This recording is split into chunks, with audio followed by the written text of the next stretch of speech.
Welcome back to another edition of the Be Forever Cool podcast. My name is Rex45, and this evening we got Ricky Bobby in the building. Welcome to the show, man. How you doing tonight? What's going on, man? It's good to be here. Really excited. Appreciate you having me on, man. No, listen, man, no doubt, and I appreciate you coming on, and you reminded me the other day when I was on you guys' podcast that you've been, chopping it up on IG for a while now, and I didn't make the connection at the time, and then I was like, oh yeah, box tools and stuff, and it's just like yeah. So I definitely appreciate you connecting and reaching out in this community and stuff like that, because as you know from the show, I tend to be somewhat standoffish at times, and most times, especially at the track, more because believe it or not, I do this show, but I'm a pretty shy individual. Yeah, no, I hear you on that one, man. It's doing the podcast thing for a little over a year. It's been since February of last year. It's definitely been interesting. I'm not a shy person. I talk to everybody, and people that know me know that. So I'm always happy to talk to people. I just love engagement and, meeting new people and always making new connections. And as my wife says, I can make friends with a rock. So I might have to ask her if that's a good or a bad thing, but yeah. At least you're not afraid to talk to anyone, which is awesome. Yeah. And we'll get into all that, man. Yeah, man. And so let's just jump into it, and let's talk about how you got into riding. What was your first, if you have a first memory of like, I want to go ride a bike, and then we'll talk about track day and racing after that. What was that for you? So I grew up in Southern California, in Orange County. So my brother used to race dirt bikes at Saddleback motocross track, I guess is what it was called back in the day. And, Saddleback, Elsinore, all that was like the mecca for motocross and supercross since the beginning of time, right? So my brother's 12 years older than me, and I'm 46 now. So, he was doing it in the early 80s. So he convinced my dad to get me a ATC. So okay. I was one of the, I guess, rough riders, if you will, that rode the three-wheeled Honda 70 ATCs. And I love that thing, man. I have fond memories of riding that bike in Victorville. Right. Aren't those things outlawed, if I'm not mistaken, the three-wheelers? Well, yeah, I flipped it over, I think, when I was like 8. Wow. And then so 7 or 8. You're going it young. Oh, yeah. No, I started, my brother had me skateboarding before I could talk, but I was never good at it. I could just, just go on the skateboard, but I can't do any tricks. I'm not gifted that way. So, still. But then when I flipped it over, my mom was like, oh, hey, you need to get him another tire on there. So we got the 4 tracks, and then I rode the crap out of that thing, and it just wasn't going fast enough for me. And then my brother convinced my dad to get me a 2-stroke 80. So I got an RM80. I never driven a clutch before, and I think I was like 12. Okay. So I had kind of a late start if you were to look at like dirt biking, because I didn't go a lot. It was always whenever, like, we would go as a family to the desert. And then my dad got into treasure hunting around that time. So he was always gone. And then I just had, this dirt bike. So I would ride it around the neighborhood. Okay. So you're one of the original street riders. No. I never left the neighborhood because I was scared to death. And we had a cop that lived on our street, so I had to be really careful. And two of my buddies had go-karts. Yeah. Like one of them was like a legit racing go-kart, and then the other one was just your everyday go-kart. No cage. It was just straight. Yeah, so old school. And we put a Briggs & Stratton 2.5 horsepower motor on there, and then we got the bright idea to put one on the old.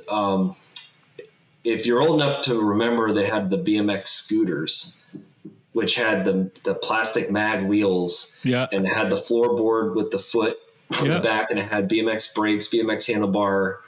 So we put a 2.5 horsepower motor on that, and then we put a pulley drive on there, and that thing went fast, and it was scary. So we were always ingenuitive and in our mischievous years when we were young. So yeah, and so let me ask just about the wrenching part. I mean, because like you're I guess you're like 6 years younger than me, and I grew up in a city in Boston, and so BMX, skateboarding, roller skates, all that stuff, but we were not fitting engines on bicycles or scooters. So like the mechanic side of things, is just because your friends you grew up around carts and stuff like that, and you're around dirt bike, you guys were kind of wrenching a little bit. I mean, it was just like we were all just, I don't know. I don't even, my brother's the one that when he joined the Marine Corps at 18. So he was gone by the time I was like, what, 4 or 5? I was 5. Because he joined when he was 17. So he was gone when I was 5. Okay. So, throughout the years, he would come back and forth because he was, all over the place, during the 80s and early 90s. So, I was kind of, having my fun on my own, but I was just always interested in that stuff. I watched Wings, the TV show, Discovery Wings back in the day. So I used to watch that all the time. I was just into that kind of stuff. My dad always had tools around.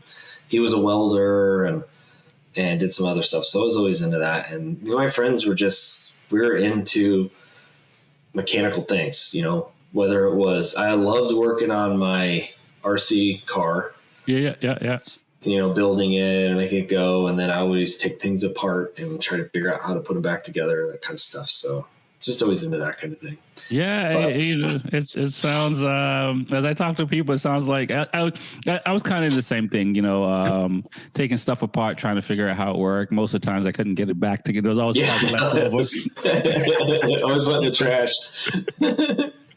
There's always like parts left over after putting something back together and stuff like that. But I was a tinker, but I never got the opportunity to do anything. I mean, I've done some crazy stuff to cars later in life, and chopping up throttle bodies and stuff like that, and adding extra throttle bodies to cars and stuff like that. Yeah. Just chasing speed.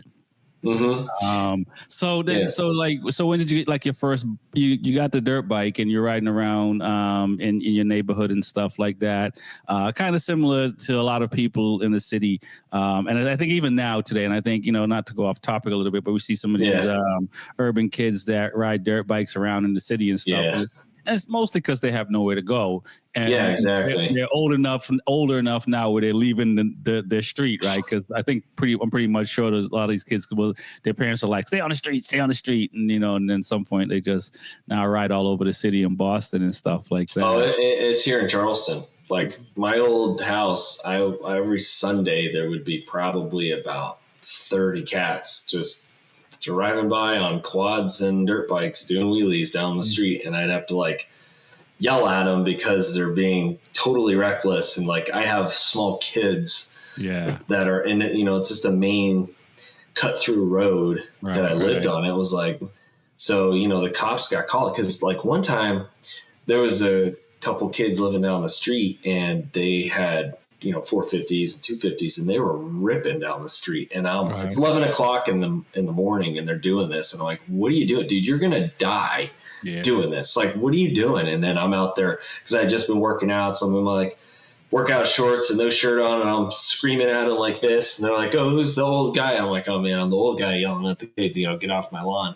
But then they made it a point to mess with me after that. So it was just kind of a shame. But I think I'm not making an excuse for young people, but as a downside, when you're young, you don't got any sense, and you don't understand a lot either, right? Because I didn't do a lot of stupid stuff on bikes because I wasn't really riding them when I was younger, but I did a lot of stupid stuff in cars, and so like most people, when you're young, you do that, and as I'm older, I realize I'm not saying this is city's fault, but knock down some of these basketball courts and put up some dirt bike tracks. Yeah, for sure, man. I'm all about that. Or give them some BMX bikes or something to go do that on, Yeah, because always encouraging people to go out and do that kind of thing. Yeah, because there's a lot of young people into that, and I think that and just talking from different people over the years, I think that, if there's a place for young people to go to with their dirt bikes, it's and we'll get into this more, and we're getting into it now. Yeah. It's just like that, to be able to, as a young person, to be able to have a trailer, a truck or whatever vehicle to tow the trailer, pay entry fees and protective fees and all this stuff to get ready to go to the track and ride. It's a lot of money. And so, these kids just want to have fun when they're younger, and it would be nice to for the cities to start investing in that kind of stuff, because I think if they did that, I think that'll I won't say all the kids would be off the street, but a good amount of them I think would come off the streets, because if they knew they had a place they can go to on the weekend or wherever to go ride. No, I totally agree. So after I was like 13 or 14, we sold the dirt bike off because we weren't going, and I was into Boy Scouts, and my weekends were filled with other things. So it kind of faded off. But that was about the time where once I started going to high school, and I had some buddies with older brothers that were into dirt bikes, and that's when Crusty Demons of Dirt came out, and I had those DVDs, and I was still into it. I went to the '98 Glen Helen motocross opener, had a blast. I have some old black and white photos of Ricky Carmichael on the 125, and when the 400, the YZF 400 came out, and it was John Dowd or one of those guys was ripping around on that thing. So the first year of the 4-stroke era, and it was fun. I love dirt bikes, and my buddy Mark, let me borrow his dirt bike, and I went out and rode it, and just always was into bikes. And then I was into choppers too for a hot minute because of Jesse James, and my years in the military being deployed. I would go back home, go to Long Beach, and go see the shop, and I gave Jesse a flag that I flew in combat. Yeah. And, just really, I really love bikes and just the artistry of making a bike like that. And I, thought he had the best style out of everybody for the most part. Got you. Yeah. So what kind of chopper bikes did you own? I had a Honda Shadow 750. That's all my enlisted butt could buy. But I enjoyed riding it, and eventually got my motorcycle's license. And then when I was living in North Carolina, Fayetteville, that's when I was riding around and having fun, going to the biker bars, and I wasn't a biker, but I just enjoyed riding my bike. And then when I got married, this is my previous marriage. My wife at the time convinced me to sell my bike. That was 2005. Wow. Okay. So I had the bike for like 3 years, and then when we got divorced in 2010, I was like, man, I need to find out who I am again. And I'm like, I miss having a bike. And my buddy at work was like, I was talking to him about it, and I was like, what do I want? I'm like, man, I kind of want a sport bike. So he was like, hey dude, I got an RC51 I'm trying to get rid of. Do you want to buy it? And I was like, yeah. And so I bought it for like $5,000. Yeah. And it had a power commander on it, and had cut down Leo pipes. So they were like super short. Yeah. And that thing was loud, and it was tuned, and it was a monster. It was a 2003, so it was the SP2, and it was really clean bike. So I love that thing. It was way over my head for my first bike, first sport bike. I popped some scary wheelies. I'm not a wheelie guy, so that front came up because of all the torque. Yeah. Oh crap! And then, not knowing how to turn it, I went off into the grass, and thank God I didn't tip it over. But I rode it back on with wet grass. And we all know when we rode it right at the track, wet grass is bad. So I don't know how I didn't dump it then. And that's interesting. For me, I started later in life, but the 3-wheeler, the 4-wheeler, the dirt bike, the chopper, and then the 51 really just the torque and everything made you felt like you didn't know how to ride, for lack of a better word. Oh, I didn't know how to ride. I never learned how to ride a bike. Properly learn how to turn a dirt bike, how to do all that stuff. I didn't know anything. Okay. So my skills were so lacking, right? Yeah. I could manipulate the controls. I I drove a stick truck for 10 years. It's that's not a problem to me. But the mechanics of your body and how to get the bike to turn, and in a dirt bike, elbows out, you sit on top of the bike and you do that, and it feels really weird until you start to get used to it. So a lot of that was not around. So when I was going to the Honda dealership, just getting some knickknacks to kind of clean the bike up, because it had some missing parts, some pop rivets and things like that. Mm-hmm. So the guy at the counter, his name's Casey, he was like, "Hey, you got RC51? Have you ever done a track day?" I was like, "What the hell is that?" Right. He's like, "Oh, you can go to a racetrack." I was like, "What?" That's a thing? Yeah. It's like, "Yeah, dude, you just got to get the right gear, and then you go to the racetrack." I was like, "That sounds dangerous." Just like a street rider.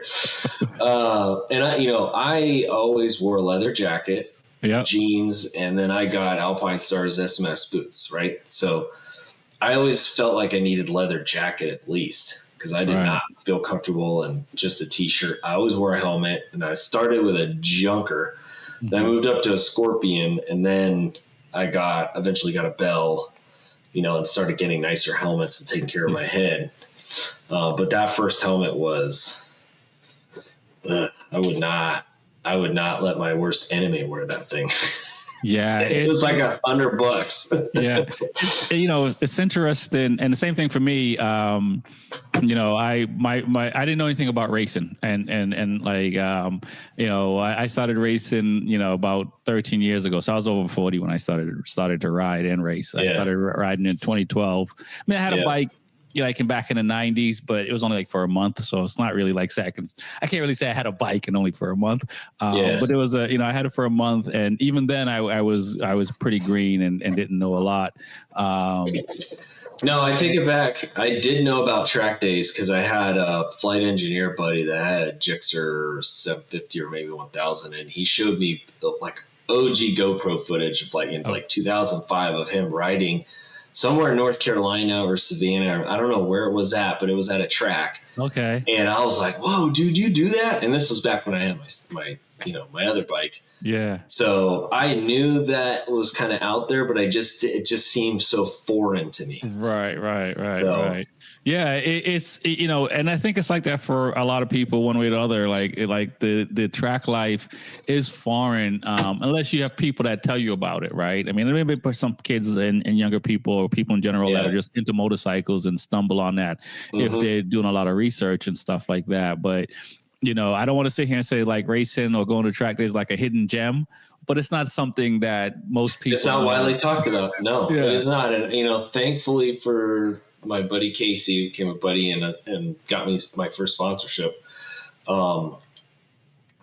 kind of sparked an interest. So I started doing some research, and I found this was 2010, so I was 30. Yeah. 31. So I started doing my research. I found Frank Kinsey Racing School down at Roebling. So I,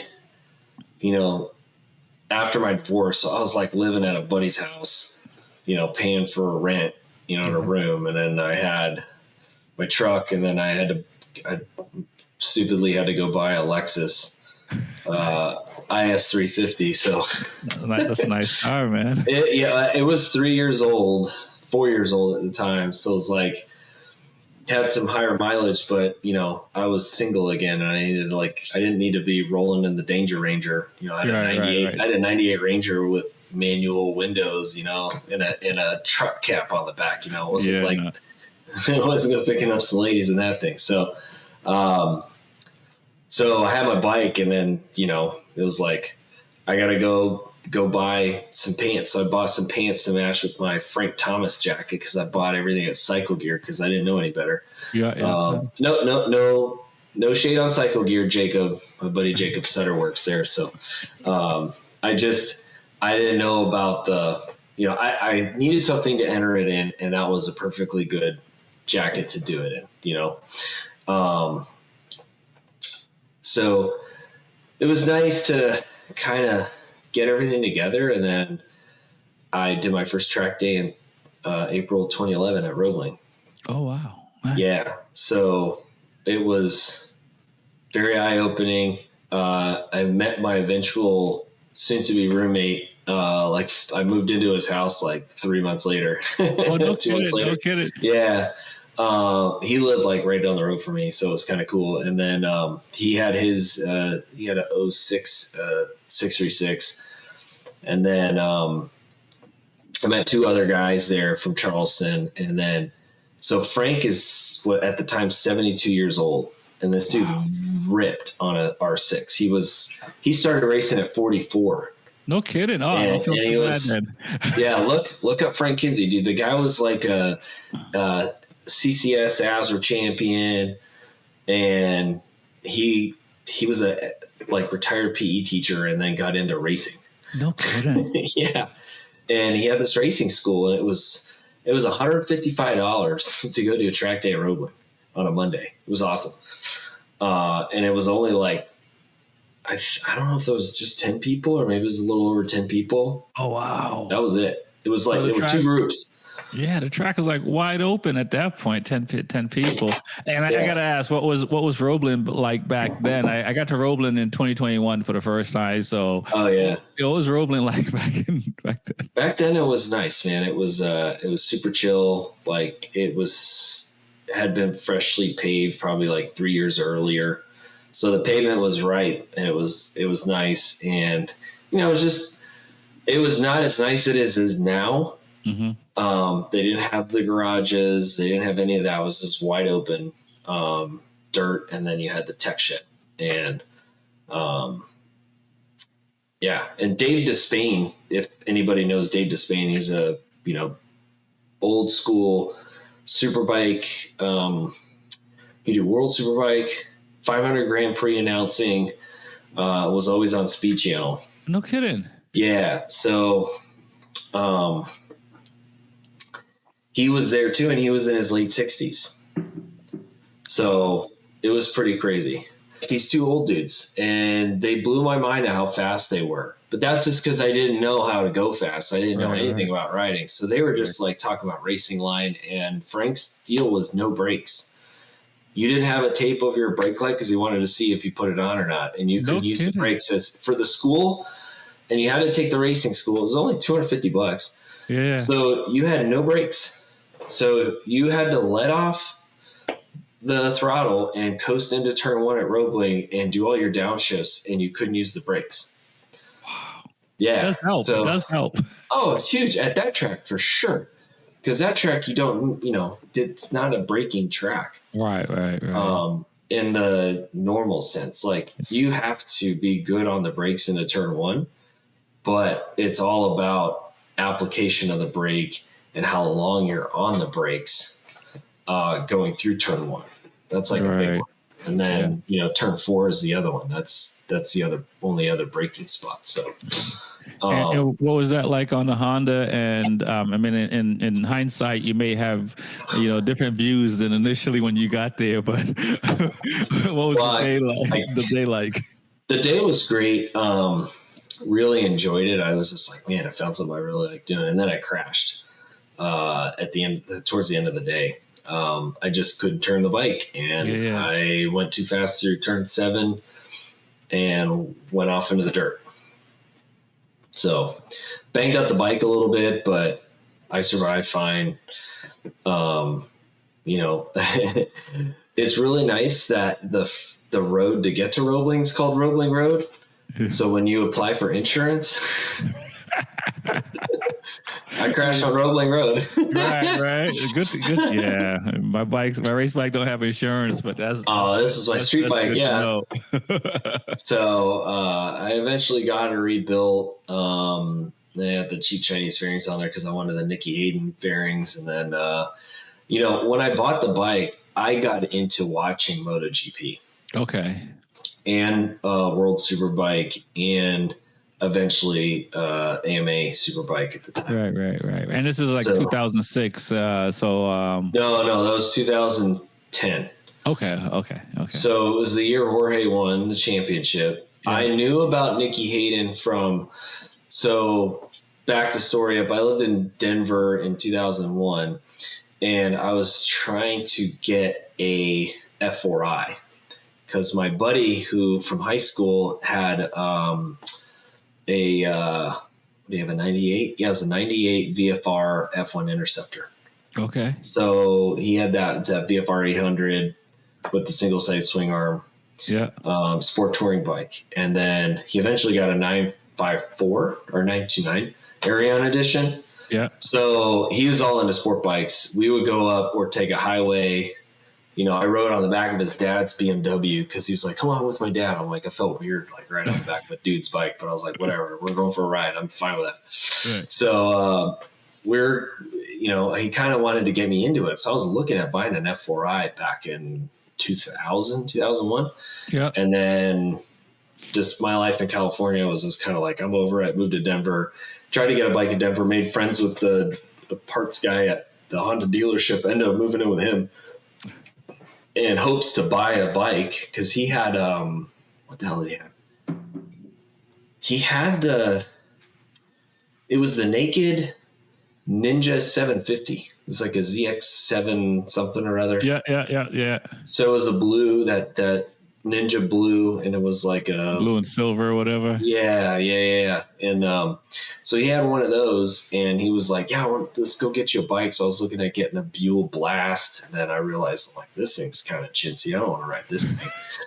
So I just didn't have my finances in order at the time to even do that, because I didn't have a car. So right. And I was in Colorado. Like, who has a bike like is your only means of transportation? Apparently a lot of people. I know. After talking with people, a lot of people like bikes only. Yeah, but in Denver and it snows, what are you gonna do, man? If you had an enduro bike, I could see that would make sense. But right. Yeah. I'm in the other half of the year. Yeah, you're kind of screwed. So I kind of knew Nicky Hayden at the time. And he was, AMA Superbike racer champion, all that stuff. So I was like, man, that's where the RC51 came out. I'm like, that's perfect, because I knew about the bike. I knew about him. I remember seeing that bike brand new in the dealership in 2001. So I was like, I knew of the bike and the history. So, that's what made the bike so appealing to me. And then, when I repaired my bike, and I eventually went to Indianapolis GP later that year, and I'm like, man, I don't think I can track this bike again. I need to go get a track bike. So at the place that repaired my bikes, this little dinky shop with this one dude who owned it, and it was kind of a sketchy place anyway. My buddy eventually became my best friend, but Jason Duplantis, who's a longtime racer in the Southeast from like the early 2000s, and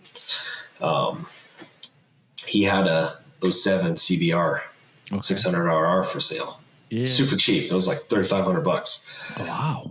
Yeah. So I was like, all right, I'm going to get this thing. So I saved up my money and got that. And then I had the Honda, which eventually got ran over downtown, like backed over. Oh, man. And I was tearing it down. I was in the process of tearing it down, hand brushing the frame, spraying the legs, and making I was making a Colin Edwards replica. Okay. With the Castrol, and then I was getting high mount two brothers pipes made for it, and like the thing was going to be legit. And the guy who owned that shop it was just such a sketchy situation. So I eventually sold that bike in pieces. Wow. The next year to go racing. So on the RC51 or a different bike? No, the Honda, the 600. Okay. I sold the RC in pieces. It gutted me because when we went to Indy, my roommate he ended up buying a 2002 RC51 after I moved in and had my bike. He's like, I want that bike too. So he went and got that bike. So we rode up to Indy together, both RC51s in the back of the trailer with my truck. And we drove from Charleston to Indianapolis. It was an awesome weekend. And, man, it was so much fun. So what was MotoGP like at Indy? Dude, it was not even, the racetrack was cool. It was downtown was packed, dude. I'm talking like Meridian, the main area with the fountain, and then all the streets were just bikes everywhere. It had to be like a couple thousand bikes. Wow. Easy. Yeah. And then, so I met up with some guys on the RC51 forum, because forums were big back then. Yeah. And so we had 4 RC51s parked together in a row, and every dude that knew that bike, and there were a lot, they would come up and be like, oh my God, I so regretted selling my RC51. I'm like, man, I'm never going to be that guy. Well, a year later, I sold my RC51. Oh, man. Dude. And I regret it to this day. Listen, I think I regret selling every bike I've had. And now I stopped selling them. Like, when I can't move, I'll put a for sale sign on them. I know, right? So that was wild because so me and my buddy had moved our bikes down to somewhere else, and then we were just kind of checking out some other spots. And when we pulled up, Mike Epps was right next to us. No kidding. Yeah, he had a Gixxer, and he was kind of messing around. He's like, "Hey man, how do you ride this thing? Do you guys know how to ride this thing?" We're like, "Oh my God." We were kind of jerky. Yeah, it was Mike Epps, dude. I was like, oh my God, dude, saw you on Friday. Yeah, no, that's one of the craziest thing is, and there's no like, you really can't tell who rides a bike and don't ride a bike. Oh yeah. But it's always fascinating when you see, I mean, I would have never thought, Keanu Reeves would have his own company, much less ride a bike kind of thing. Channing Tatum. Yeah. It's a bunch of guys. It's wild to see, even Dave Chappelle, he had a Royal Enfield and rode across the country in that, right? When after he left the Chappelle show. Oh, I didn't know about that. Yeah. I saw little stories here and there about him. He'd ride. He had a van too, so it wasn't like just riding across the country all the time. But he had a support vehicle. Yeah, he had a support vehicle, but he would ride to that, and that's. I mean, I assume it was the 650, so I can't imagine it was that fast. No, it's just a cruiser. Yeah, you know what I mean. So it's interesting to see who, the celebrities that that ride bikes or into bikes. Yeah, for sure. And it was like just being there was amazing. And then, watching the race, was it was the Stoner show. And then Rossi and Nikki were struggling on I don't even think they finished the race. Like, it was that bad on the Ducati. Yeah. So, I have video of Marco Simoncelli ripping around there. And that was the famous year where he, I think Dean Adams had the story about where they ran into him, or something about him going to Perkins and eating breakfast. And, it was just, and then, just being in the crowd and running into like Colin Edwards, and, my roommate got a t-shirt cannon shot to the face from Colin, and I think Scott Russell was there, and Kevin Schwantz, and everybody was there. And then, the Haydens had their the family booth where they were selling merchandise. So it was kind of cool. Oh, and a funny story. So, because we bought our tickets, the way we did, we got a free parade lap. So me and my roommate, and then like one other dude in the RC51 group, like we kind of rolled out. And then for some reason, I don't know what happened, but whoever was supposed to guide us around disappeared, gone. And I had done my first track day, mind you, right? So I know everything now, right? I know everything about riding. Exactly. So I am like, full gas. I freaking pinned it. And we come around, and I'm like, there's still nobody in front of us, and we're getting it, dude. I'm like, we're getting it. And then I come down the back straight, and then there's like a whole like slew of people you could see down the back straight, that like, you know, the straight that goes in the middle of the track, like in the middle of the circle in the road course. There's like a long straight, pinned it. And you could see people's heads turn and look like, what the hell's going on? Because this, you know, 3 RC51's like, right. And so I'm just like, hey, we're getting around to the end. We're just having fun. And then by the time, so they roll you down pit lane where all the GP bikes are just laid out. Yeah. So I roll by the Ducati pit with the bikes out there. I'm just like, rah, rah, rah. And then later on, I think it was Sunday. So we were me and my roommate were cruising around. Oh, by the way, my roommate's name is James Stewart. Oh. And he's white. So I was like, the white Bubba Stewart. I was laughing at him. So we were sitting there walking, and this golf cart goes by, and it's Nicky Hayden. Yeah. And I was like, RC51, yeah. And then he's like that. I was like, oh, come on, man. What are you talking about? Oh, I was so disappointed. Oh, man. Well, I mean, I guess he signed to Ducati at that point. So. Oh, he was already, he'd already been with Ducati for this the second year. So. Yeah. It was a bummer. But, you know, hey, you know, he's getting paid a lot of money to be a Ducati, so who cares? Got to make a little face, which is unfortunate, but that's pretty cool. It's fun stories. And going to Indy, because I mean, I've been fortunate to go to COTA for GP, and again, I got into riding and racing in 2012. So I didn't get into MotoGP, World Superbike, and all that stuff until like 2015. Yeah. So, I mean, I think I've watched almost every video that's been out on MotoGP.com, back to the 500cc days. So I've watched a lot of stuff, but me too. Being in person is a little different than, you know, rewinding the tape. Oh yeah. Yeah. Being in Indy, like I wanted to go back in 2014 when they had like 3 races in the States, but never got around to it. I was kind of bummed or 15, because my wife was pregnant. So it was like, it ain't happening. Right. But it's fine. Like we're gonna get her to a GP race one of these times, and we were talking about doing one in Italy. So I was like, "Oh, you gotta do Italy."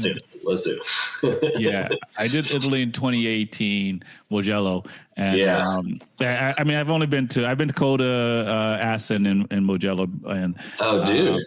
And Mugello is the best. Like, and I'll say this: if you go, get a camper or get a tent and just stay at the racetrack for the whole weekend. Yeah. I wish I did that, because leaving and coming back is like people are camping out and you're leaving and people are still partying and you're But like, we're missing out.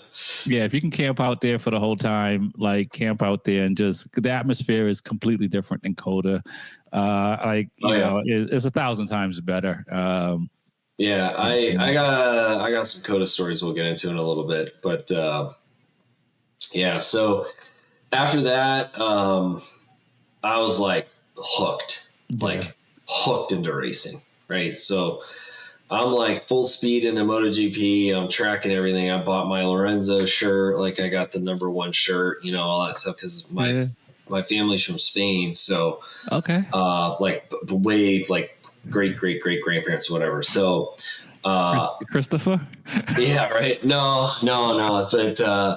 But, it's through Ecuador and Puerto Rico, so two different things. But I was always a Nicky Hayden fan too, so that's, I mean, obviously got to root for Nicky Hayden and Ben Spies. Like was 2011 was a first year on the Yamaha factory bike. You know, he had pole in 2010, so you know that was a big deal. And so I started doing more track days the next year, 2012. So I got that track bike like 4 months later after Indy, or 3 months later after Indy in November. Did another track day, and then I ended up crashing in my third track day. Crashing at CMP in turn 11. Yeah. But I broke the tab for the rear set. Oh, wow. So I didn't know what to do. I was like trying to source a new frame. It was like getting really expensive. I'm like, this sucks. And then I started hanging out at KWS, and they, Mike Godin and Kevin, the owner, Kevin's brother is like a master welder, and he welded up the frame. Like, look at it. Mint. Like that thing was not breaking ever again. Yeah. It was. So I was back on it. I was stoked. I had just bought my first suit. I got from Sport Bike Track Gear. Shout out Brian Van. Yeah. It was the old Shift Vertex suit with the stripes. I didn't get the Rasta one because I know my buddy had the Rasta one with like the, red, green, and yellow. Yeah. I had the white one that was like all stripes. It was pretty sweet. It was a really nice suit for like first one, and it was half off. I think it was like $650. Oh, that's a good price for a suit. Yeah. So I started upgrading my gear, and then I went to Nate Kern track days like every month at Roebling. Every month he was there, I was there at least one day, and then I think I did the 2 days in June for the Double R Fest, and then my buddy Jason was like, "Hey man." He's like, "You're fast enough. Let's go racing." I'm like, "Bro, you're crazy. I'm not racing." He's like, "Come on, man. Let's do it. I need somebody to go out with me, and let's go racing together." And then, I packed up my stuff. I just got a quick shifter. No, I didn't have a quick shifter yet. I just swapped my bike to GP shift. Yeah. And yeah, I packed up my stuff, drove to Homestead from Charleston, borrowed my buddy's trailer, and I was thankful I knew this racer, Luis Zendejas, raced out of the shop. He was like a WEAR national champion. He was sponsored by Riders Discount, like, the old school sponsors and stuff. And so he was down there. I brought his bike down or I was bringing it back. I had his bike. Yeah, I think I was bringing his bike back. But he wasn't racing. And then I drove down Friday and then did the track day on Saturday to get my license. Mm-hmm. And then Sunday, because CCS Florida raced on Sunday only. And then I did the GTU. That was it. This is all the race I entered. Yeah. So, I had to learn Go ahead. I had to learn a whole new track. Never been there. And then now I'm GP shift. I have no practice at GP shift. So isn't that fun? GP shift is fun because it's like, all right, now I can press down. Yeah. And then if your head up, your foot comes up. So when you pop up, then that means you shift up. Right. No, that's how you that and just getting used to it, because I remember switching as well on I started out on an SV, and I don't remember why I went to GP shift, but I was happy I did, and for many reasons, corners and these things, it helps shifting and stuff, because I wasn't flexible, so I couldn't exactly. I leaned over.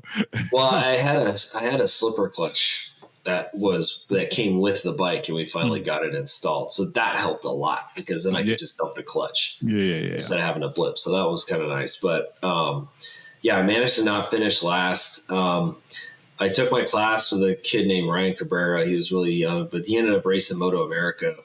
Okay. And he won the novice championship what year was that? 2014. Yeah, 2014. So it was my second full year of racing. We were racing each other, and he was way faster. And you were doing the Florida Southeast, or? I was doing Southeast CCS, but I picked up that Florida round at Roebling in August. So I was always a Florida round. So I did.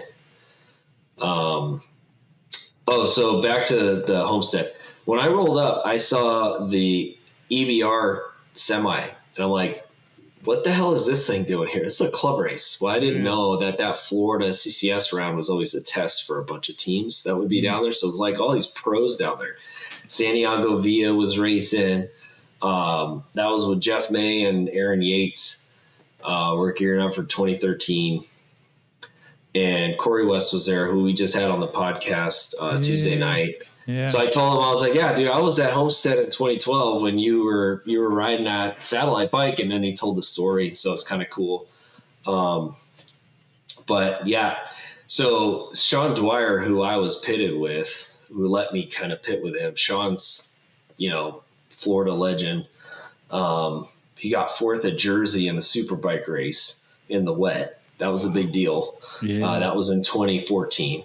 And then I think he got like fifth or sixth at Barber after his good buddy Andy White had passed away at Road Atlanta. So, that was a good year for Sean. He's just like such a stud, such a nice guy. He let me stay at his house. Like I just met him that weekend and let me stay at his house because I had to stay to the very end, and there were so many red flags that they were racing in the dark almost at the track. Wow. Well, they probably get away with it back then. Yeah, well, it was like just on the cusp of dusk at like 5:30, and they were like, the unlimited race then was the money race, so they uncorked all the bikes. So they took all the silencers off. Oh, and the loudest bike won some money too, and they were giving away like $200 or something for the winner.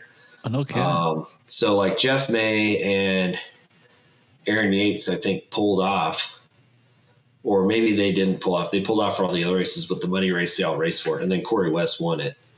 And then, like Santiago was there, and just to be able to share the same racetrack with Santiago Villa, Craig Melka, and all those guys when I was a novice, like because they would have novice and expert in the same race. Yeah. So that was all those old school dudes, Jim Coors. Greg's a good buddy. He's a really nice guy, and always had a good time with him, and got to know him pretty well being at the track, and so I really enjoyed that. And so I started my first full year in 2013. Yeah, and I just kind of bounced around like CCS, Wera, just kind of like I want to go do Road Atlanta. So I did Wera, Road Atlanta. CMP for CCS, Roebling for CCS, VIR for CCS. And then, just trying to piece together what I could, because racing is expensive. And I think I did all the 600 races minus the GTU. Wow, that's a lot of racing. And even just going to a lot of tracks, man. I mean, in the beginning for me, I started out at Loudon. I raced Loudon from 2013 until 2019 only. That was the only track I've been on. I only my first, Jim, when we'll talk about, as he points out, you have to do a track day to get your license. So I did like one track day in my life and got my CCS license, or LRRS, what it was called back then. Yeah. And I only did that track living up in New England and in Boston. And what's the only one you got?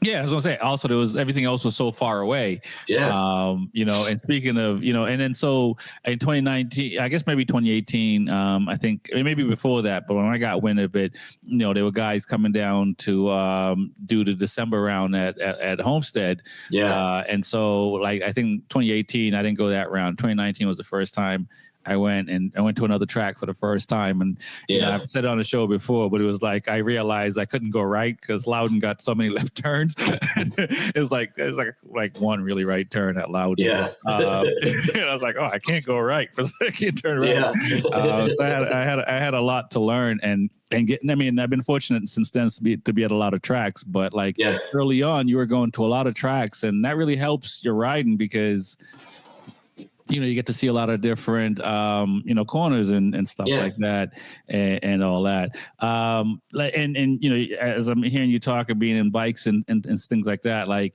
early on, it seems like you just knew like I'm gonna race as much as I can. Because like I mean, for me, like my first couple of years, I did like a couple of rounds, and then like 2015 was like, all right, I like it enough. I'm committing, and I started racing every round at Loudon at that point. But it seems like early on, you were just like, I'm full gas all the way in. Well, I was doing it when I could, and I had just started dating this girl. Eventually became my wife.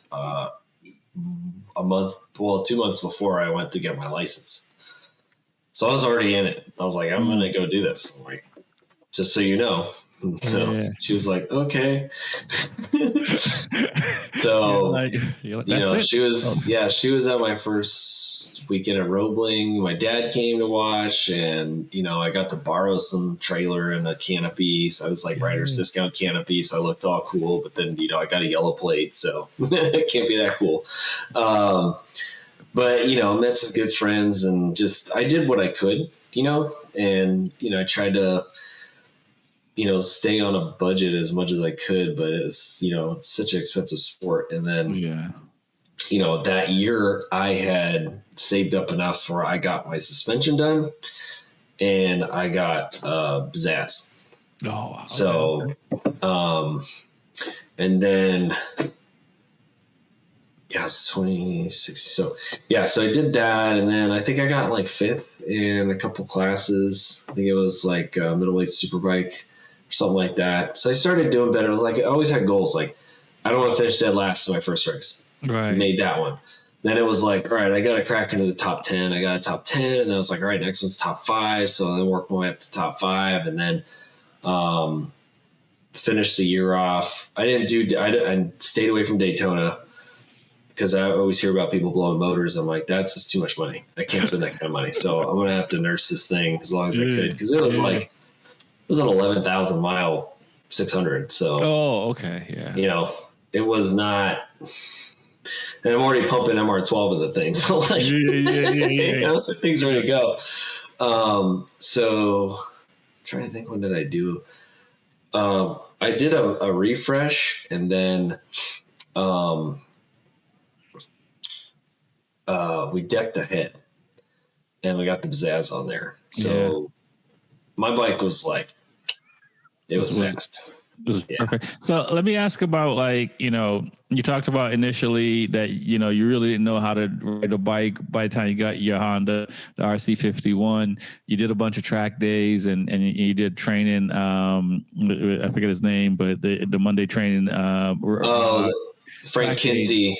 Yeah, track days. No, I got all the stuff I learned at that point was from. I lost you. I should be back now, right? Yeah. I got a lot of information from Nate, because I was doing Nate Kern every month. Yep. Every month he had a track day that year in 2012. So I went, and I would just talk to him, and he would talk to me, and he would help me out, and we became buddies. And so that was one of those deals. Was like, I learned a lot, like body position, feet, all this stuff. And I still kind of had my little crossed up, like McDoing look, and I started to work on that a little bit more, and I started to get faster, and I started to learn how to ride, and then 2014, I got my first podium.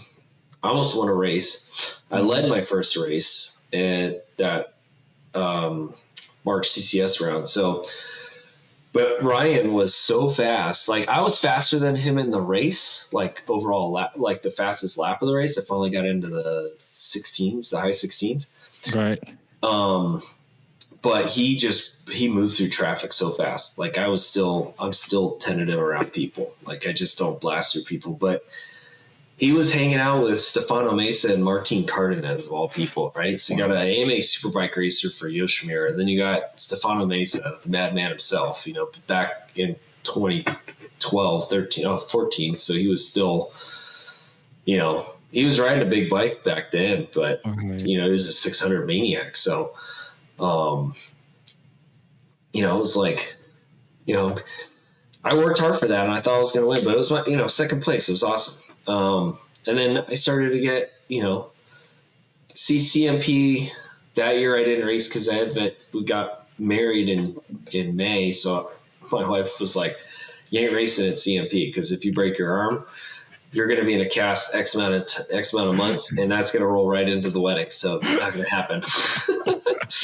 So right after we got married, I went to VIR, and that's when I met our mutual friend Jim. Conville. So, he taught me some things. I'd never been to VIR. It's a very, doing Road Atlanta and VIR, it's like two different animals. But I got around there okay. And then, did I come back that year? I don't know if I don't think I ended up coming back that year because I had a house to sell in Raleigh for my previous marriage. So racing kind of got put on the hold. Right. And then the next year I committed. I'm like, I'm going to do full season. So I got some, more sponsorship, and then, KWS has always supported me with things. And I was like, all right, I want to go do this thing. Well, that first round, I just swapped to Pirelli tires. I'm like legit ready to go. I get a third in the GTU, and then I'm sitting really good for the race. I think it was a middleweight super sport race. And my buddy Jason's in my ear. It's like, you better be leading this race. You're fast enough. You're faster than all these guys. I got a bunk start, go into turn 2, and I'm like 5th, and I'm pissed. Like, I'm mad. And then I go through turn 2, and I just grab a handful, and I light the back end up. The bike spins around. I low side. I didn't high side. I low sided, spinning, rotating, and I was sitting up on my torso. So like my butt and legs make that, right? So I'm sliding on my ass. Yeah. So I'm sliding off the track, and I do a 180, and I'm looking at all the traffic coming at me as I'm sliding off the track. I'm like, holy crap. So then I do a tumble, and then I have this like massive pain. What was it? My right elbow. Yeah. Cause my hand was on the grip, and then the bike got ripped out of my hand. So it was like massive pain. So the tendon right here, the anchor point, got displaced a millimeter because my hand got ripped. Yeah. So actually, no, I think it's my left hand. So, that was like my first injury. Like, I'm like, holy crap. Right. So, cause I had crashed before, but it was never really anything. And then, a buddy of mine, who became a buddy, he got really badly hurt. So, John Rosinski. So he was from Delaware. So he had to stay down there because he like broke his neck and like all kinds of craziness. Yeah. So I felt horrible. But I had like road rash on my butt, and it was like my poor wife, dude. It was. Oh no! Listen, it's tough when you go down. I mean, I've lost my spleen. I got a screw in my hand. Oh man! I've slid. I mean, I've crashed on the street. Been ran over on the track. Yeah. So that's why I always talk about good equipment, and stuff. I'm not an airbag guy for some reason, but I do have my back protector. I always worry about that. Yeah. Just have good helmet, good gear. Yeah, I'm an airbag guy now. I've only had one crash in the airbag. I think I've at least had between the street and the track. I've at least 8 crashes. Wow. Only one in the airbag, and that deployed. And I'll take an airbag suit all day long. The recovery time is a lot better by far. I mean, obviously, if you hit something that's not moving, it is what it is. Yeah. But if you're just gonna slide and go for the bike or whatever, it's a lot better. You know what I'm saying? Obviously it's better to stay up, but no, if you can, man, get used to it, because I haven't had a crash in a while, in some years now, which is great. Yeah. but you never know. And you never know. You just want to be prepared. Yeah, you know what I mean. And now that with the tech and stuff, I don't have to tell you about that part of it, but with the tech and stuff, it just makes sense to do it because you just never know. And the landing is a lot softer. Yeah. I'm just not one to grab a handful of gas. Although that one time I did, and it did result in a high side, which was crazy. But yeah, that one put me out till like July. Wow. So I was trying to find out when I could get back on the bike. And I'm like that guy. I'm not even getting paid to ride. I'm like, when do I get to get back on my bike? Yeah, that's the worst. Because for me, I was out for a season. So my accident happened like in August, and I was done for that season. So I didn't go out again until the following season. And my hand wasn't even fully healed when I went back out. So that was also another bad move because I had to adjust my riding position to ride. And then when my hand felt better, my riding position sucked. So it's like, I should have just took the time off. But but in that moment, you just want to get back on the bike. You know what exactly, I mean? Because you love it so much. Like I love racing. I love riding. Racing not as much anymore, but I still want to grit up and all that stuff. But it's just not like I just enjoy riding. Yeah. And I'm such a racing nerd. Obviously do a podcast about racing and we talk about it, after all the race weekends and stuff and everything surrounding racing. Cause it's just, I finally found something, in my life. Cause I didn't grow up doing, I did T-ball one season. I played like a couple seasons of soccer. I just wasn't into it.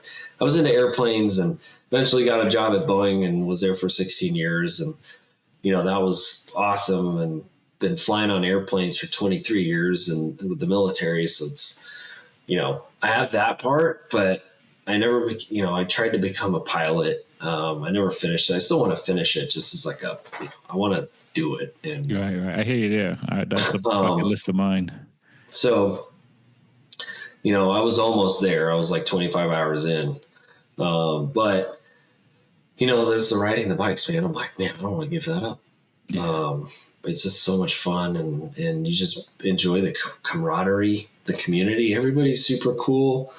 You get some, sour folks out there, but, at the end of the day, like they go away because nobody wants to hang around them, and they eventually just don't care. They just go away. So, it was fun.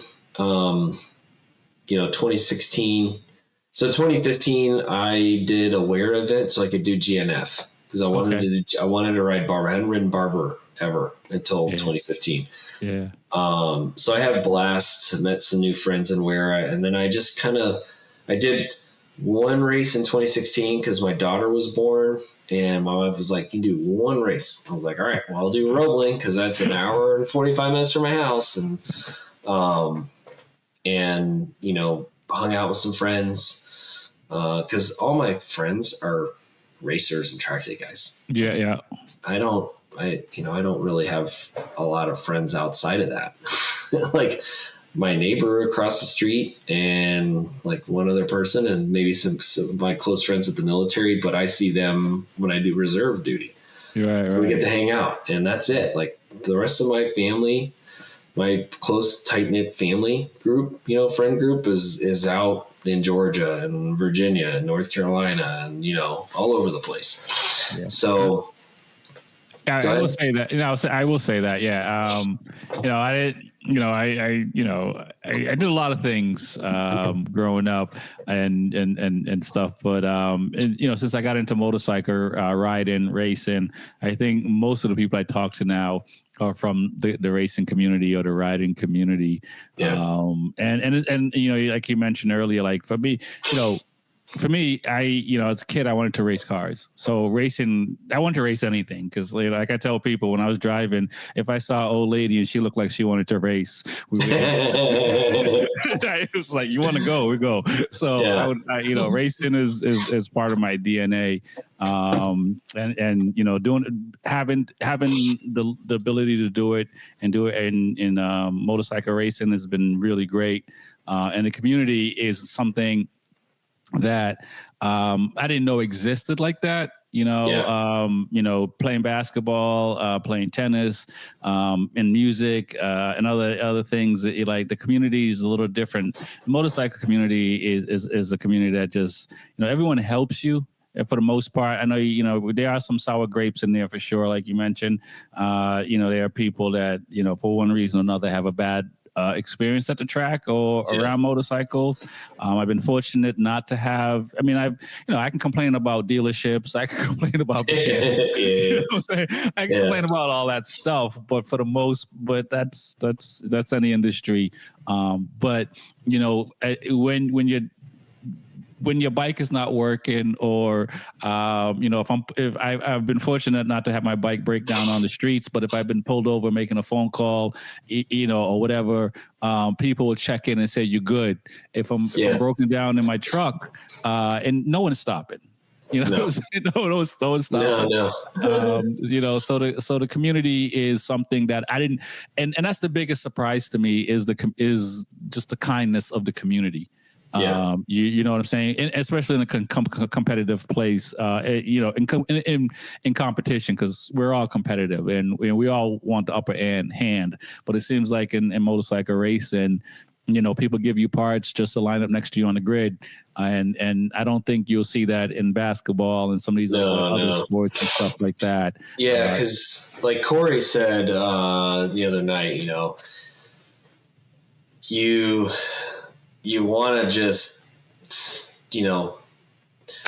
stick a knife in their neck on the racetrack and ready to take them down. But then when you get off the track, you're just kind of like, whatever, like we're all cool and hanging out. But when you're on the racetrack, man, helmet's on, it's game time.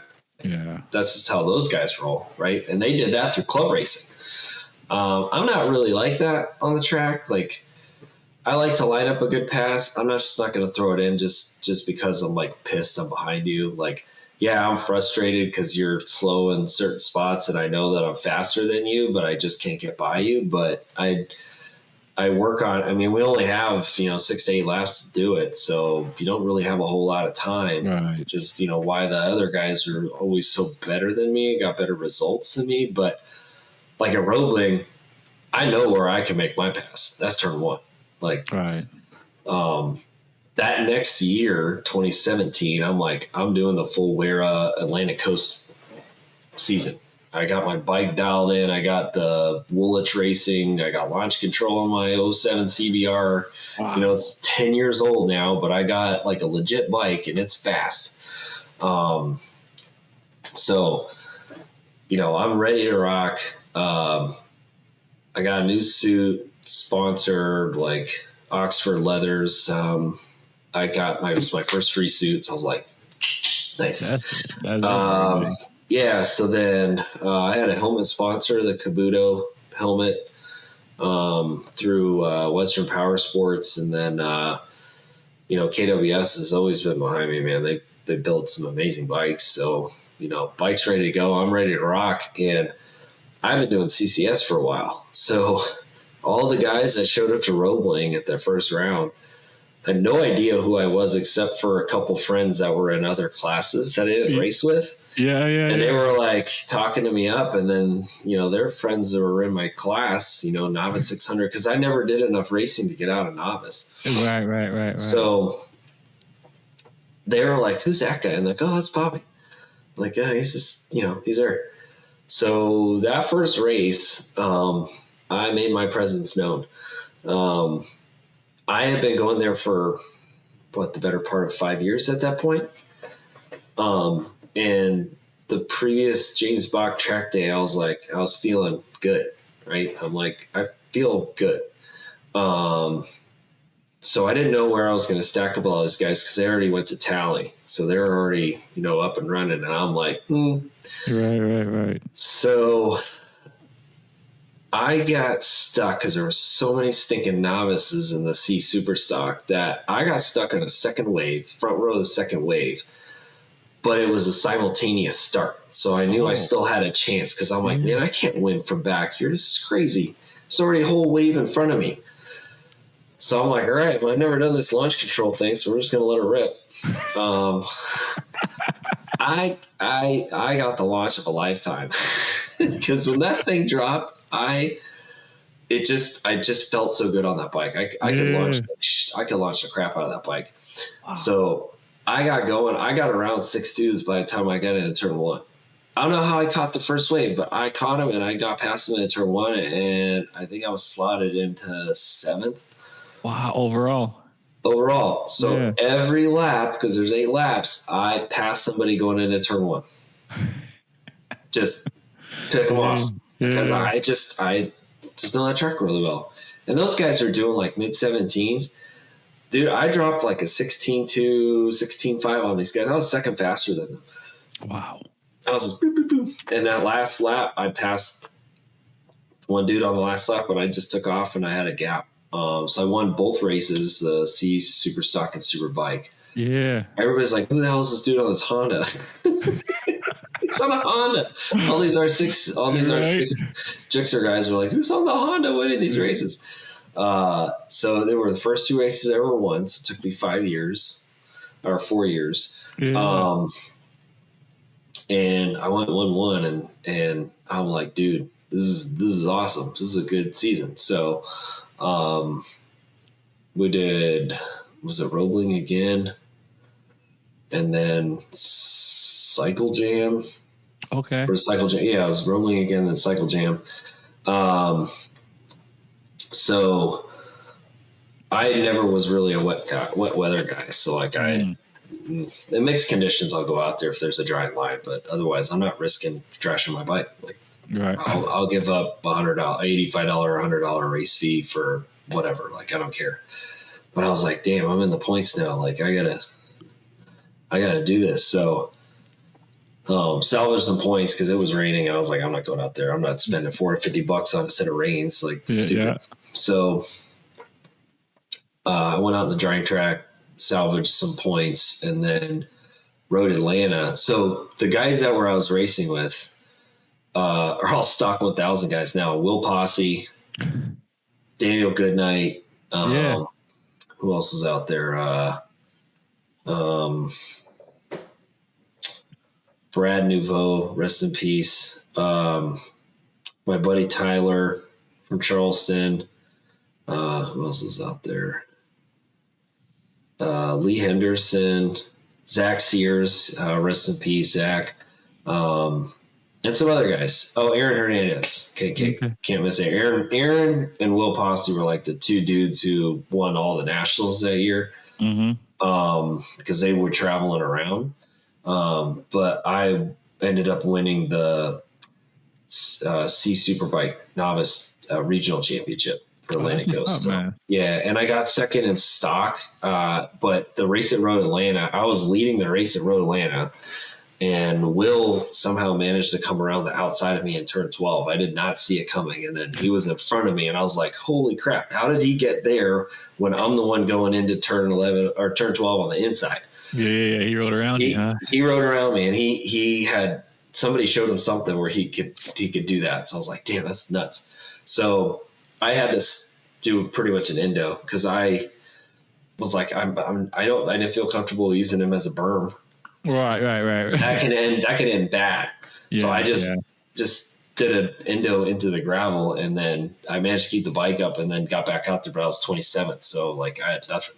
Right. In that race, and then no points in the stock race at Roebling, so I lost by like 10 points or something like that. So I could have won that one too. Right. It's that's interesting. And you mentioned this early on, and as you're telling your story, riders that take more risks than other riders, right? Because it's the same thing for me. If I was younger, maybe I probably would. Chances are I probably would have, because I did it when I was in the car. I don't make passes I know I can't make.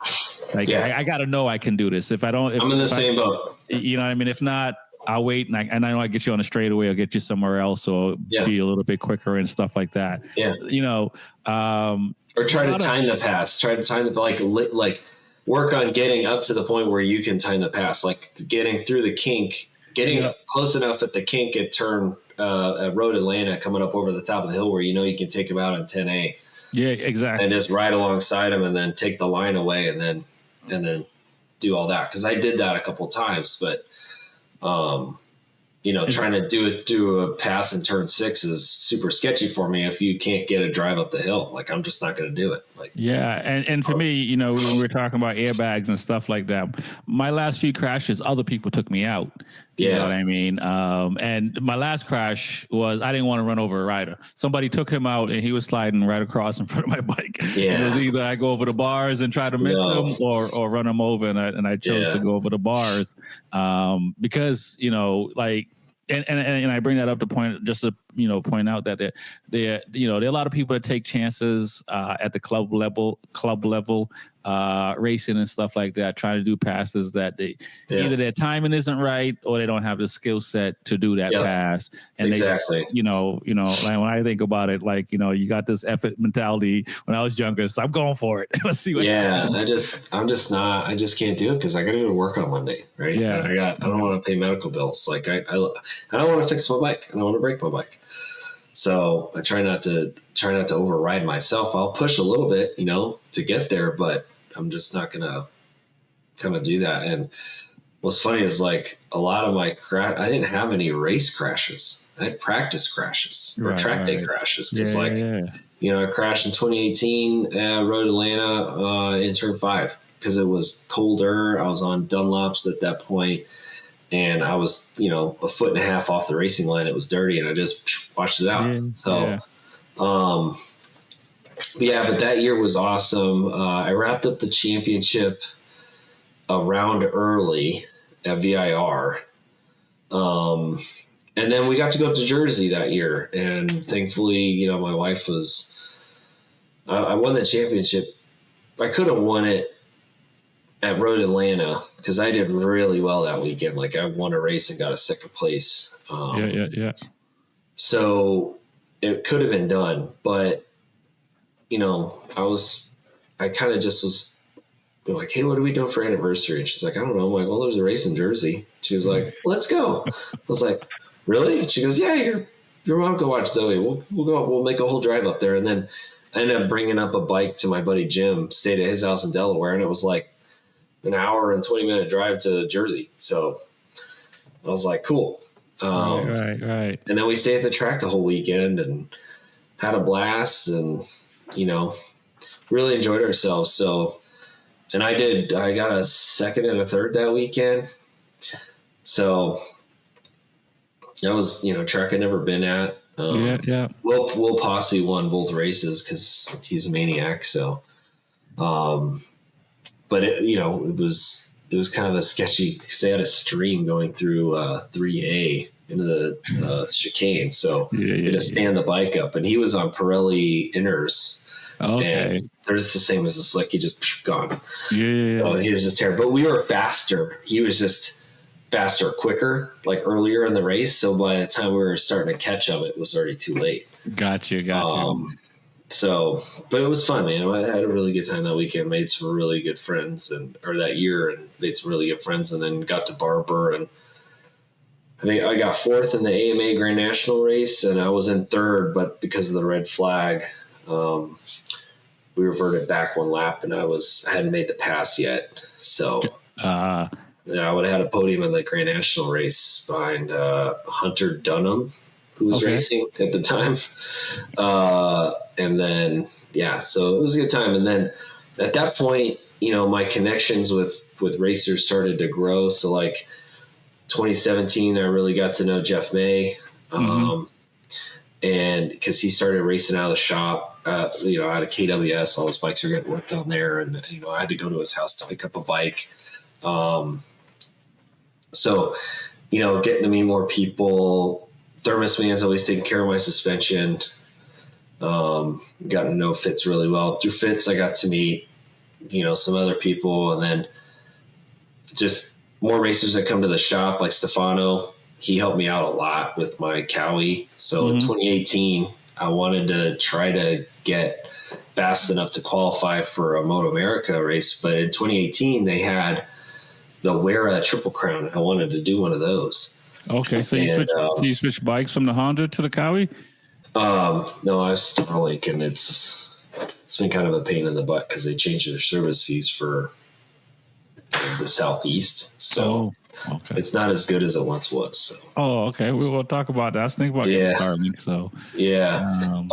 So I switched to the Cowie. I bought John Foy's bike. Thing was like completely decked out, and I got a scream a deal for it. So my Honda with all the spares and everything I had for what I could, because it was just just a long in the tooth bike at the time. So right.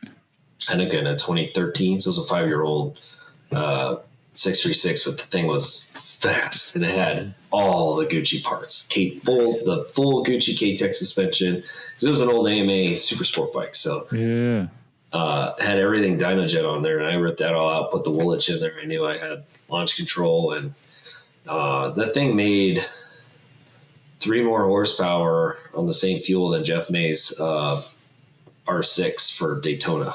Wow. Yeah, so the thing was like fast. It was a fast bike, but I couldn't ride it. I didn't know how to ride it because it just did not feel the same. And I had a RCS 19 brakes, so then I could only race Superbike, which was fine. And then I swapped to Dunlops because I wanted to qualify. I wanted to try to qualify for Moto America race because I thought I could do it at Road Atlanta. Yeah. Or Barber. Okay. Right. So then, I started to kind of work on it, but I was struggling with that bike. And then I crashed at a track day. I was coaching for N2 at the time. So I was just trying to ride a lot and just get used to that bike. And I was lost, and the geometry was so far off until I talked to Godin. We started with Stefano's initial setup.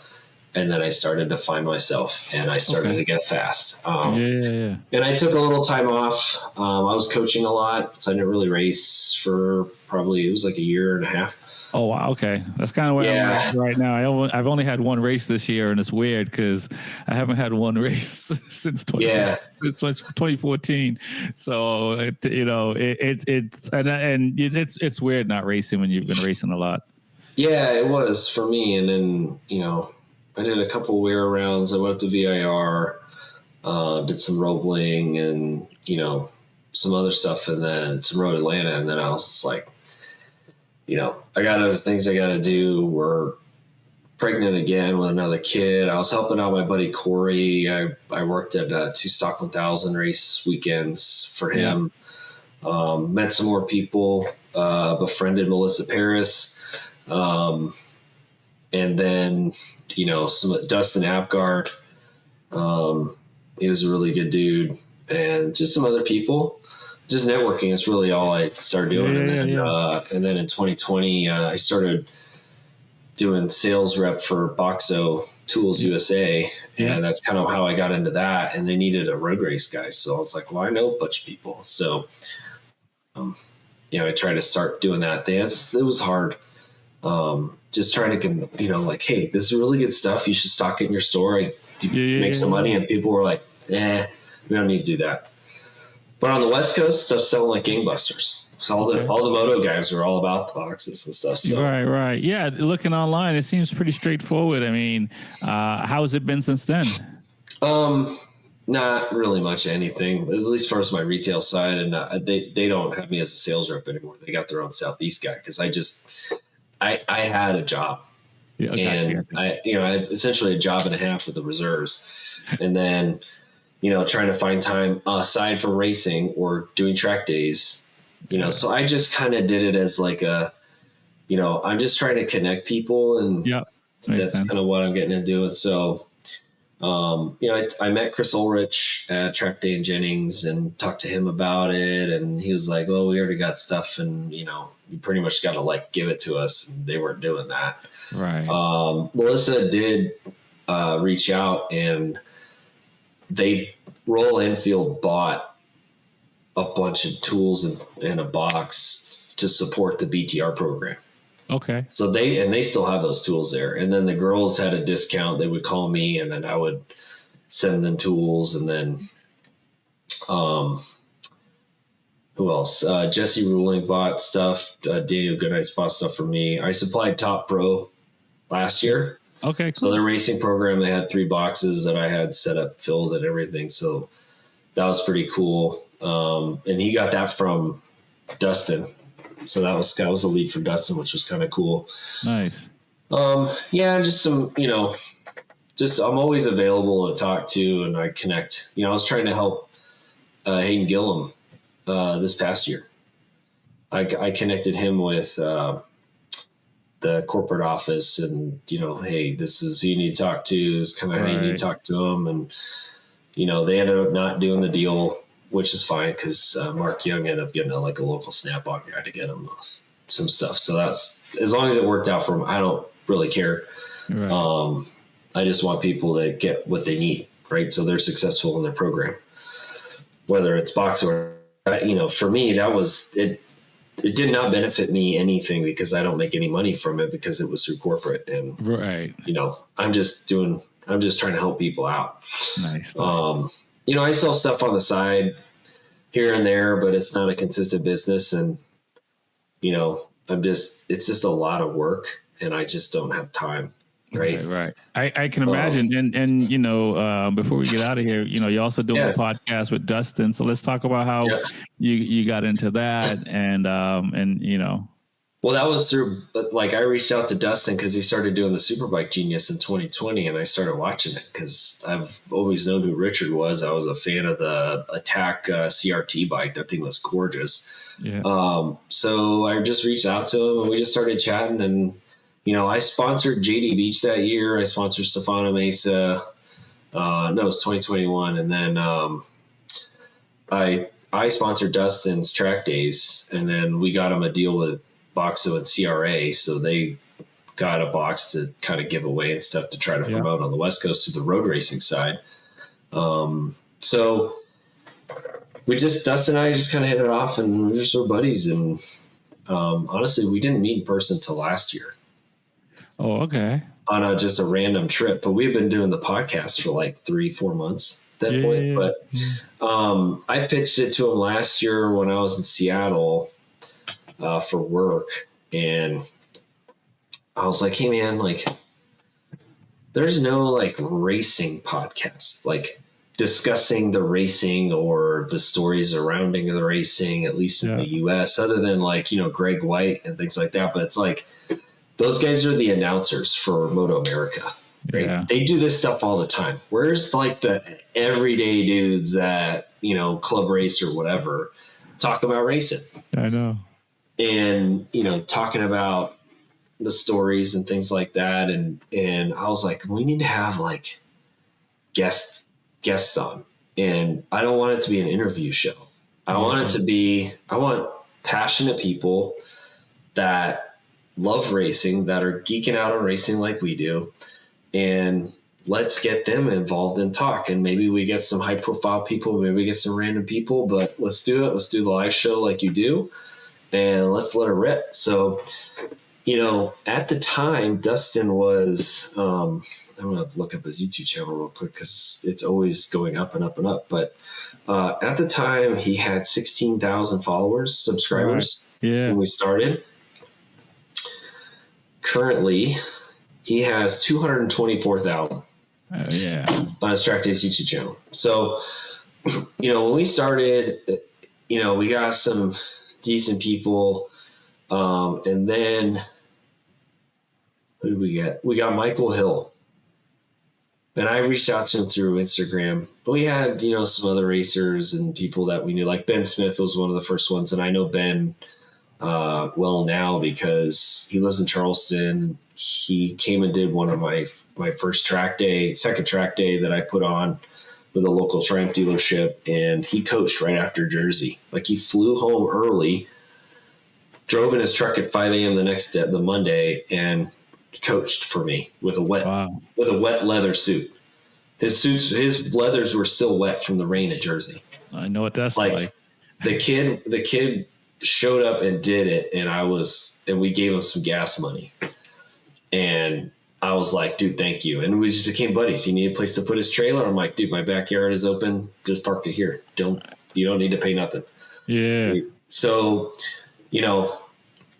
so we had him, we had a couple other people. When we got Michael Hill, that thing, it just started to kind of Yeah. Our biggest show to date has been Brian Van.